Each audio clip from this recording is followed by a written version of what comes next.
ខ្ញុំបាទក៏សូមវេកលបងកំឡងសម្រាប់សូមផ្លូវលោកដាវសូមចដាវលោកឡើងទស្សនៈដាក់បង្គុយដាក់ហឹបថងរំចាក់តែពេញពីរដុតទៀនមកគូមលូ3ម៉ាត់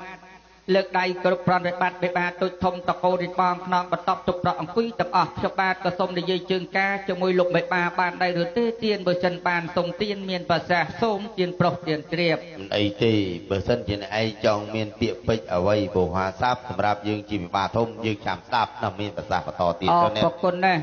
លោកបេបាក៏បានអនុញ្ញាតឲ្យខ្ញុំបាទនិយាយជើងការជាមួយលោកហើយនៅខ្ញុំបាទក៏សូមអរគុណ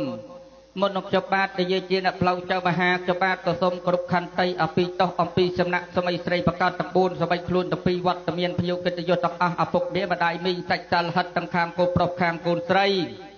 មិនថាទឹកដីនៅខាងតកែវនេះក្តីឬក្បងកូននៅខាងកោះដែតបែតពីណាតាំងពីភ្នំដិននៃប៉ិនមកទីនេះពិសេសគ្រប់វត្តមានខាងគូប្រុសពោះមកតាំងពីខេត្តរតនគិរីតាំងពីមណ្ឌលគិរីតាំងពីកញ្ចេះកំពង់ចាមកំពង់ធំបាត់ដំបងវាយរៀងព្រៃវែដល់មានជីប្រទេសមានជីរាជធានីភ្នំពេញតកែវកំពង់ពឺក្រុងកែបផ្សេងសមុទ្រកោះកុងកំពង់សោមល្មមមកជុំទីនេះ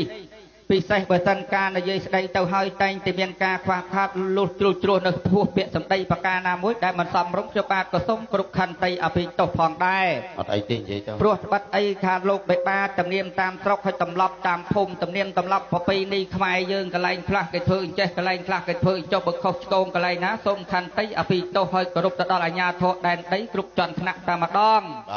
ដែលលោកបានប្រចាំការនៅទីនេះហើយពិសេសខ្ញុំបាទចេះក៏វាតិចភ្លេចក៏វាច្រើនមិនជ្រឹះទៅក៏មិនឆ្ងាយសេចក្តីបរិយាយតែងតែមាន